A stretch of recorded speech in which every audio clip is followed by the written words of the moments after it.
I was the only child to a happy family. My parents moved to their ancestral home right after they tied the knot.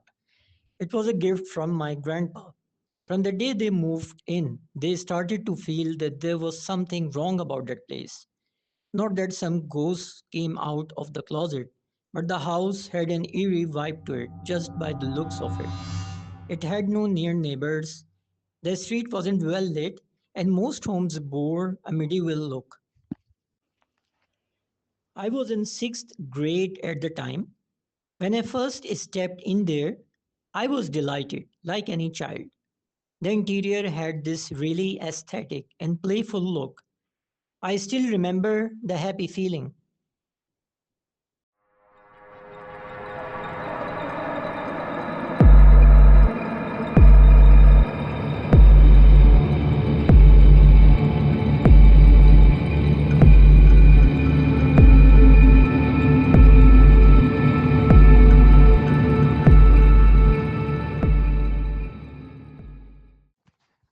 The staircase was mesmerizing, but the second floor would always be locked. I never asked why. On the roof was an attic that we never got to use. I also don't remember talking to any neighbor ever, as in to be warned of what was coming. A few months into living there, I went to the roof to play alone. Maybe I was used to it being the only child. As I passed by the second floor, I happened to take a glimpse inside. There happened to be a cat there on the bed, looking straight into my eyes, as if it knew I would be there at the exact time, as if it was waiting for me. I stood there looking at it, bewildered and curious. It felt like my own cat, Lucy, but the way it behaved was so off. There was no movement, and the way it stared at me was so not animal like. Its eyes felt like they led to something, something sinister. Suddenly, the doorbell rang, and I sort of snapped out of the trance. That's when it made a sound, and that sound was unlike any other cat I had ever heard. It sounded kind of monstrous. I still stood staring dead in its eyes for the next several minutes. After this much time, it started to move and lunged towards me. That's when I snapped out of it and ran downstairs. I was crying and screaming, and by the time I reached the end of the staircase, I looked back, but nothing was following me. I told mom about it, and she just hugged and consoled me. And she told me to just forget about it. I didn't see that cat ever again, but then other things started to happen, like the sounds of somebody walking on the roof every single day. We lived there for 10 years, and those whole 10 years, we heard people up and down the staircase non stop late at night. There also used to be an abandoned balcony on the second floor, and one day my mother said we should start using it for an extra laundry room. That entire floor had no human being on it previously.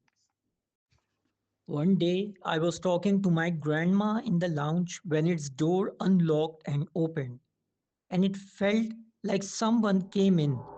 A few seconds later, the nearest room's light got switched off. We were dead silent as we witnessed this.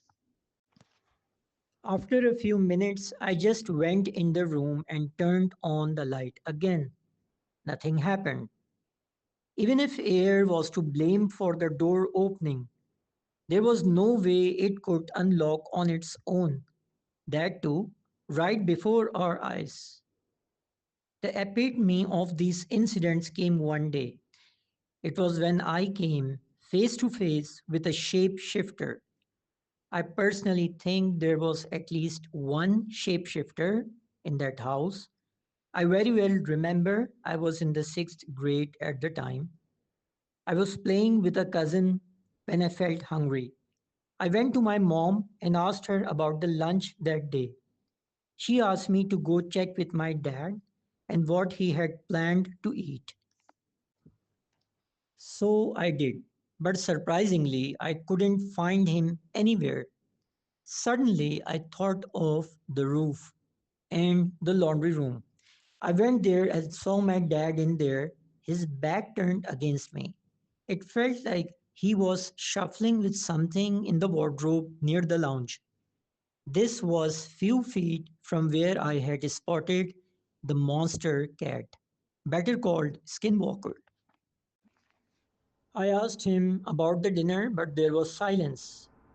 Weirded out, I was about to go touch his shoulder to get his attention when I heard his voice from downstairs. I was so startled that I couldn't make anything of it. He seemed in a hurry, and then I heard his footsteps on the staircase. He was also constantly calling out my name.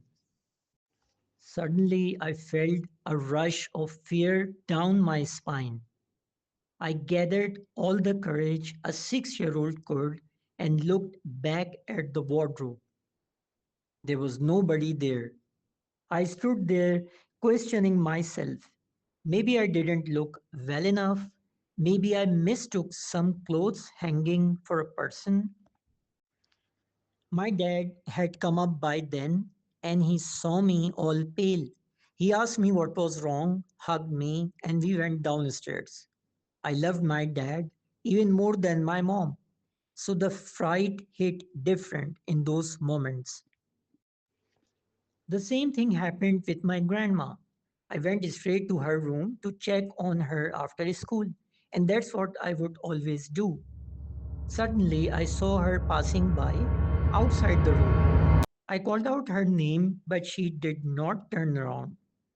I rushed to my mom's room, and my grandma was there sleeping peacefully. I never went near the laundry room again. Several months went by. One day we had a distant aunt over. We spent all day talking and laughing, followed by a nice family dinner. At about 2 a.m. in dead of night, we heard a blood-curdling scream. My dad ran to the direction of the sound and he saw my aunt woken up and shaken. She said something huge sat beside her as she was asleep and told her to go to another room as it was his. She returned the next day. In another similar instance, my neighbor's baby girl went missing when she came over for a small talk. We looked everywhere, and after 30 long minutes of search, she was found near the attic while she could not even crawl properly. It's been a year since we left the house, but the memories still haunt me and turn my dreams into nightmares.